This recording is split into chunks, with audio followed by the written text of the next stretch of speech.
pick, right? He's like similar to Izir, where like he'll be pick ban broken in competitive, and then he'll be like 40% win rate in solo queue. So yeah, it's a different breed when you're going into solo queue versus you know, comms, competitive nature, the level of player, shall we say. It's not as quite cut and dry as we like to, but we digress. We jump onto the Rift. Enjoy playing that matchup as the Kennen.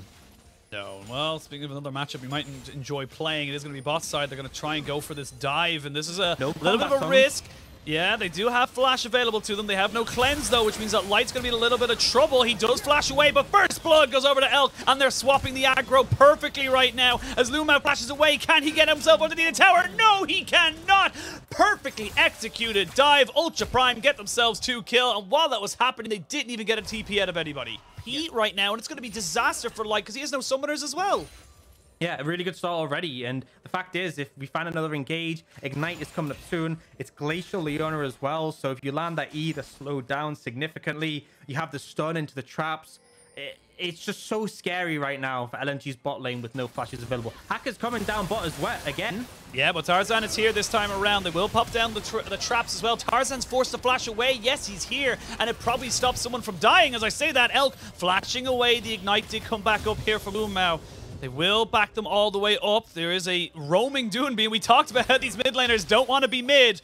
They land the Q, but they're not going to follow it in. It's onto Shousey. It would be pretty much a suicide mission there for Tarzan if he did go underneath the tower. So they back themselves away. Doonby is now here. They're pinging out them. Yeah, they're ready for him. They know he's not back in the lane. They aren't going to see him just yet. Now they do know that he's coming in. They're going to try and deny this wave. It's 4v3 in this bot side. They're going to try and jump onto Elk. They will get it, but Lulu is next to fall. It's a 2-for-1 in favor, though, of the side of Ultra Prime. 3-for-1. They may be able to make it a 4-for-1 if they're able to get onto Doonby. He's trying to run away. He just about misses out on the wind, becomes lightning. And again, despite the dive from LNG, Ultra Prime have an answer. Huge difference there. Again, Shousey making such a great call to go in there. Ends up finding the engage, ends up locking down the initial tower aggro take. Doonby's not done. Doonby is not. He's still roaming, but that's just a terrible idea right now because you have the slicing Maelstrom. 1 kill, 2 kills, double kill for ZS. He goes bot. They mess up the play, and then he goes top, and they fudge that too. Oh my lord, it is a disaster to provide some pressure. And then there's top lane play. I mean, this is ideal setup for the Kennen. Instantly stuns eye. Doonby like used the realm warp and then started walking away from, like, I don't know what he was trying to do there. That was such a question mark ping spam on the top side, and now you're 2,000 gold behind. Now you have 2 kills on the Kennen, 2 kills and 2 assists on the Jinx. You've 2 kills on the Xin Zhao. The early game is, you need a stall. You need to try some way of stopping the bleeding, because right now you're hemorrhaging. Chemtech, and you know it's not a Chemtech soul. Like, oh well, we're even more happy that we gave the dragon for the herald. And now Hacker's looking up towards the top side. There is a ward in that brush, and I believe, yep, spotted there. So Arle should just be able to play safe. And you can see already Doinby and Tarzan moving over to cover. Hacker's just going to reset. No reason for him to overstay. I say that this is a very big overcommit from ZS. Big overcommitment. They did have the Xin Zhao there to try and maybe go for this. They should be able to disengage. Nice flash away, but the flawless duet is just that. They land themselves the kill. 3 people top. While that's happening, though, you are getting plates into that mid lane. So Cryan is trying to push some kind of an advantage. We'll get a plate. So half of the advantage taken away there by Ultra Prime. Constantly looking for even the smallest of advantage. If he can steal the blue, he will. And then you don't have that for your team. Oh, and Cryan. He's fine. I think Tarzan should be able to ward hop. Yeah. Yeah, maybe. No ward. He's got no ward. He's not going to need it, to be honest with you. He can just solo him out. He had the gore drinker there. And that's LNG picking up another kill. They're slowly bringing this gold lead back. It was 2,000, now only 1,500. And I don't think there's much Hacker can do here with Lumau and Light all sticking around. Shousey and Elk are in the vicinity. And yeah, LNG think a little bit better of it. There is TPs available for the side of ZS, so don't want to go for an ally. Needs to be a bit careful there. That bit of extra healing reduction on top of the Blade of Rune King is going to do a lot in this early stage. Because it's such a short lane, it opens up the rest of the map, so you'd be feeling pretty positive if you're Ultra Prime here. And again, like you mentioned, they just popped the Rift Herald topside, get themselves that tower. That's 2 towers for the price of 1. You didn't lose anything, so again, positive trades here for Ultra Prime. Yeah, and in fairness to LNG, when you're behind, you kind of have to take negative trades, but Even so, Ultra Prime can be completely happy with that. They get those 2 towers down pretty quickly. The mid one, you know, being a central pivotal point in the map, and as you said, short lane makes things a lot better for them. Makes it a lot harder for Doinby to move around when he has to push deep and potentially risk things. But Crying, what's sleeping? Yeah, caught sleeping, got hit by the Sonic Wave, and he's dead. Didn't even need the Realm Warp in the end, so that's another little pick. And again, these little small mistakes are just eking LNG back into the game. It's now 7-4 in kills. It's now only a 1,200 gold lead. It's these little small problems that Ultra Prime are going to find themselves in that LNG are going to 100% capitalize every single time. Once again, Crying's going to have the package available. And again, short-range comp against a package, not a fun time. Not a fun time, but there is a deep ward just sitting there. Thank you so much, observers, for showing them on the top left-hand side of the jungle. So, LNG have an option to get a flank with this Aurelia, with this Rise, if they so choose, and maybe they try and force the issue. They now have cleared the vision, but there is Scuttle vision in favor. Doinby running away, gets flashed on, has to flash away. The Everfrost is good. The TP comes in. The kick is great to keep ZS away, but now he jumps straight in on top of the backline. Light in a lot of trouble, gets hit with the Mega Inferno Bomb. That's a good Moonlight Vigil to keep him away and keep his damage safe all the way, all on the top of the bush, though. They're going back in on top of this fight, and Doinby now in a lot of trouble. They thought they had the fight. They thought they could go back in for the re-engage, and Elk is just flashing forward, feeling like he can get something more. Light answers in kind, and now Ala trying to turn this one around a little bit. He gets the Corky down. They're able to keep the Jinx over the wall. The Jinx is pretty much free hitting, but look at this damage coming out from Light. Look at Light just put in the work right now. It's a 3-for-2 in favor of LNG, but these health bars are low.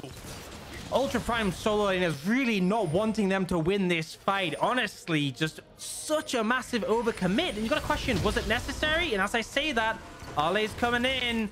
I'll show you getting out of this one.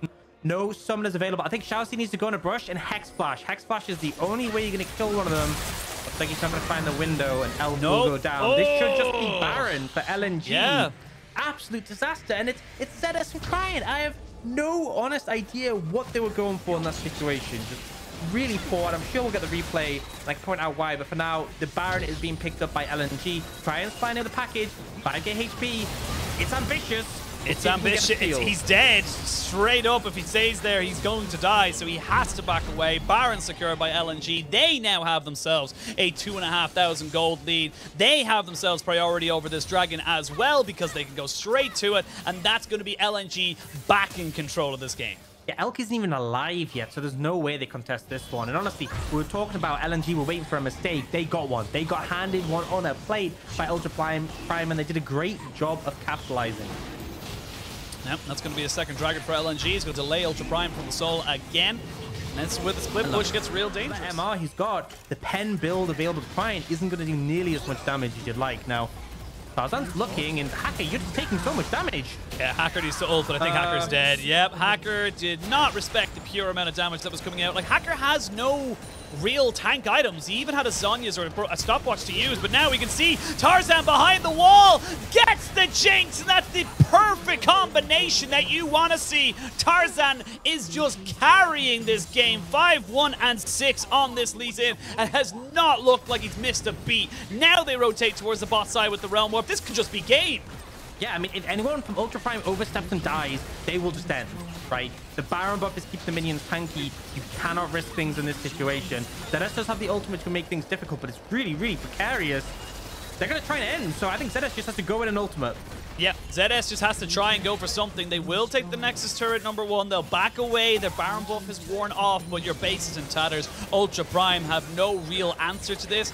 It's a 7,000 gold lead. It's, 6,000 take out of this game. And look at this build from Doinby. I'm curious to see at the end of this game how much damage he did. Because if he did a sizable chunk while going pretty much full tank, I'm calling BS on that, because that's just not fair. Yeah, I mean, that's the thing with Rise. He's such a weird one because he scales off mana. He will just do damage even if he has non-damage items, right? He's not going to do as much damage as if he built full AP, but he's bulky, so he can get more combos out more consistently. He can step forwards more without getting chunked. A lot of value in that. Do you see like 3-item spikes coming in for Crying? A lot of damage potential if you can land the poke, but that's the problem, right? Poke compositions work well when they're ahead because you poke, and the enemy team are struggling to find an engage. when the enemy team's ahead by 7,000, they don't need a good engage because they're so far ahead. They just need unengage. And as soon as you step too far forward to try and poke, they will jump on you. Yeah, important to note, ZS does not have Zhonya's. He has a broken stopwatch, so not going to be able to go into stasis. There are 2 Zhonyas available for Tarzan and for Allah. So Allah's just going to be able to walk into here, and oh, there we go. There's the Vanguard Jet on the 3. They're going to be able to kill off Crying. That's it. That's the game. There's nothing else they can really do about it. ZS tries to go in with the Slicing Maelstrom. Will get the GA out of the Aphelios. Might be a little bit too early to say any celebrations, though, for Ultra Prime. The Aphelios is dead. This Jinx needs to pop off something fierce if they want to try and make this work, but they're not going to be able to. There's just too much CC, too many people getting down in on top of your face. ZS not going to be able to survive off that either. They're going to get the TP in, end the game. LNG will take 1-0 in this best of 3.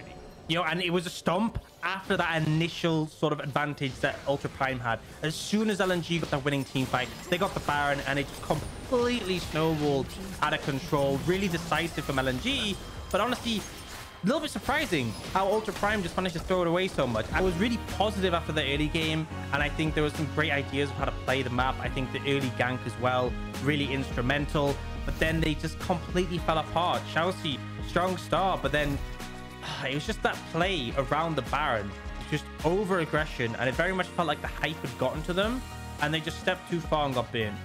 Yeah, the small silver lining for Ultra Prime is because they killed the Aphelios.